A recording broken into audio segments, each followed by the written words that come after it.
Welcome back to the Deep Dive. Today, we're doing something a little different.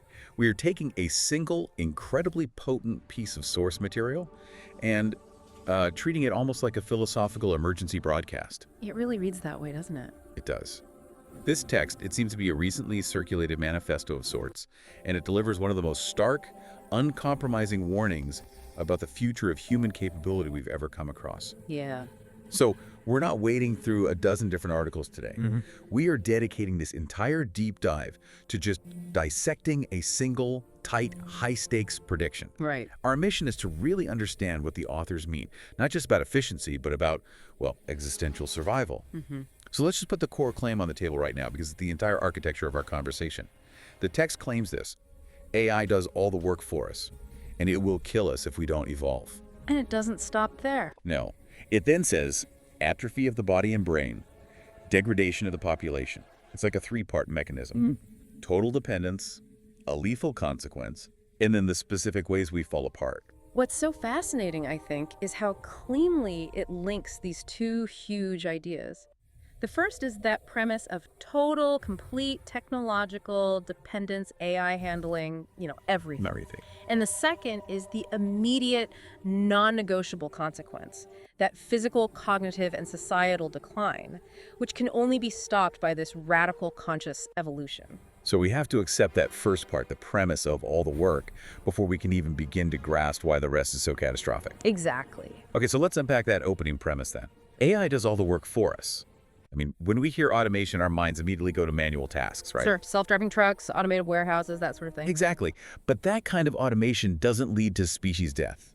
So this phrase, all the work, it must mean something so much bigger. It has to be about rendering us entirely redundant. It has to be. It must mean the automation of cognitive labor, moving far, far beyond, optimizing spreadsheets. We're talking about AI handling complex systems design, strategic forecasting, Original scientific inquiry. high-level policy generation, even creative synthesis. Yeah. If AI truly manages all of that, then what is the value of human intellectual effort? Right. The fundamental necessities that drive us, the need to actually exert effort to solve problems or just maintain our world, they're completely removed. And that's the key distinction. This text isn't really concerned with, say, incremental job losses. It's describing a state of total redundancy. A world where our highest value contributions are just optimized products of an AI. Yeah. And biologically, sociologically, necessity is the ultimate driver of our development. It's what makes us who we are. The mother of invention and all that. Exactly. So if the necessity to use our cognitive resources, to learn, to plan, to remember, to innovate, if that's eliminated, then the whole engine of human effort just drops. Just stops. The authors are suggesting that achieving this level of total automation isn't some utopian peak. It's just the initiation sequence for decline. The absence of intellectual demand on us is the first domino to fall. It sets up this incredibly powerful, almost inevitable sounding cycle. If convenience removes effort, and effort is what keeps us sharp, then convenience becomes the ultimate trap. It does. And that leads us directly to where the language gets so dramatic. The text shifts instantly from automation to this threat, and it will kill us if we don't evolve. It's a very deliberate jump in tone, and it forces you to consider the nature of that death. Right, because they probably don't mean a literal, a meteor strike. Highly unlikely. It seems to imply a functional death, the death of Homo sapiens as a competent, dominant, self-directed species. We just become irrelevant passengers in our own civilization. But hold on, isn't that view a bit fatalistic? I mean, a lot of futurists see this dependence as a manageable risk, something we can mitigate with, say, regulation or education, not a lethal threat that requires us to evolve. Why is the language so extreme? I think that's where the conditional nature of the warning is so important, if we don't evolve. Okay. The danger, according to this argument, isn't that the AI will actively eliminate us. It's that the state of total reliance creates an environment where a non-evolved human just can't survive functionally. The threat is a self-inflicted decay. It comes from our own complacency. I see. And to answer your skepticism, the extreme language is used precisely because the authors seem to believe that the status quo response, the manageable risk approach, is completely insufficient. It's not enough. Not nearly enough. The evolution they're demanding isn't slow biological change. It has to be a rapid, intentional adaptation of our social role and even our internal architecture. So if AI handles competence, if it does all the work better than we can, What does that human evolution actually look like? What specific capabilities do we need to cultivate to maintain our value and escape that redundancy? This is maybe the most profound question the text raises. The required evolution, whatever it is, must be a counterforce to the decay it predicts. So an active resistance. Exactly. If AI optimizes, perhaps our new role is to cultivate things that can't be optimized. Creativity not for a commercial output, but for its own sake. Or complex ethical reasoning. Complex ethical reasoning, or maybe just the development of deep intentional effort. Doing difficult things precisely because they are difficult, just to maintain our cognitive muscle. So the text implies that just continuing to seek convenience in this AI-driven world is a lethal strategy. We have to fundamentally redefine what it means to be human. That's the mandate. Which brings us to the specific tangible results of failure. And they're listed with this remarkable precision. If we fail to evolve, we face atrophy of the body and brain, degradation of the population. It moves from this abstract threat to a very specific medical and social disaster. Yeah, it gets granular. Let's start with the one that's maybe easiest to grasp, atrophy of the body. I mean, if AI manages our transport, health monitoring, food production, all maintenance, there is literally zero necessity for physical effort. We already see this slippery slope in modern life, but this claim is describing its absolute completion. We're already on that path. And this is where the irony is so stark, isn't it? Yeah. Technological advancement, designed to free us from physical toil, ironically leads to biological regression. Right. The human body is fundamentally defined by its need for movement and struggle. Take away the need to move, and the system fails. We become, biomorphic accessories to the AI nourished, maybe, but physically defunct. So if body atrophy is the physical consequence of convenience, brain atrophy is the cognitive one. And this is where the source becomes truly alarming for me.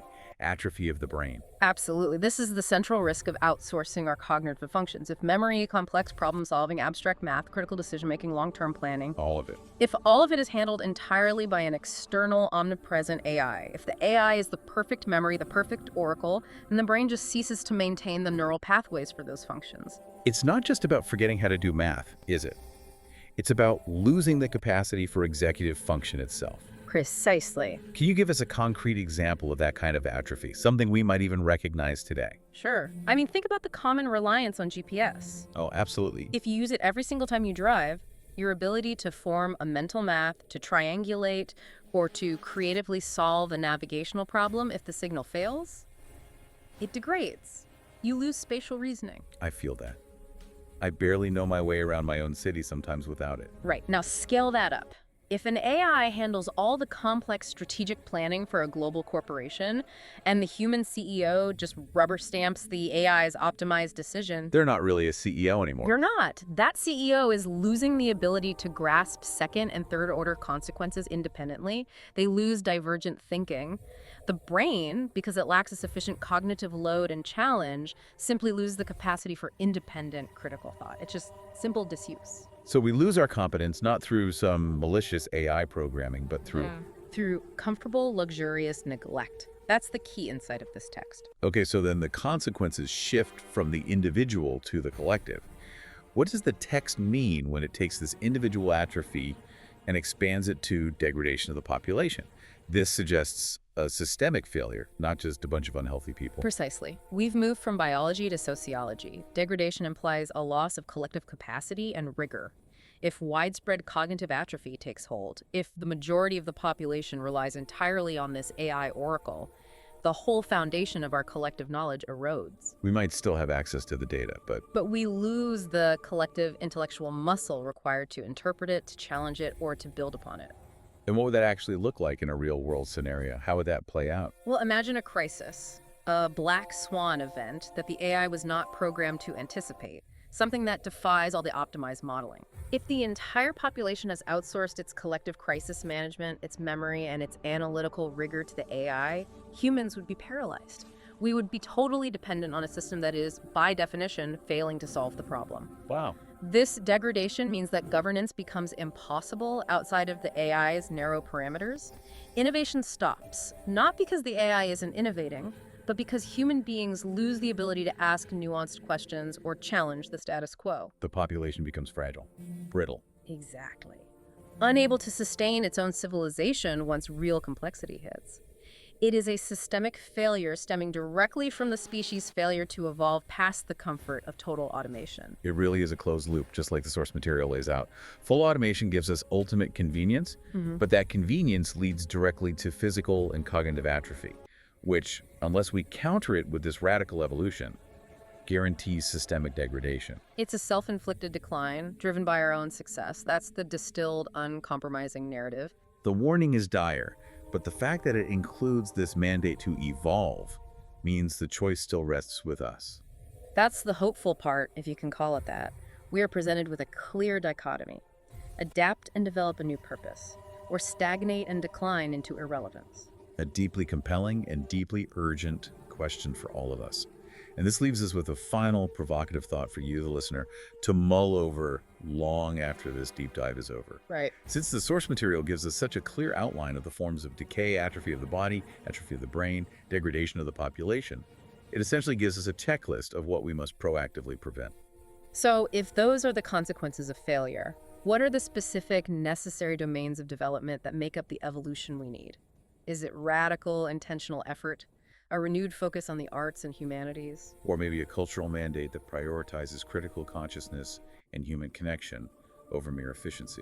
If competence is automated, what is the new definition of human purpose that allows us to escape this fate? A challenge to redefine ourselves in the face of total convenience.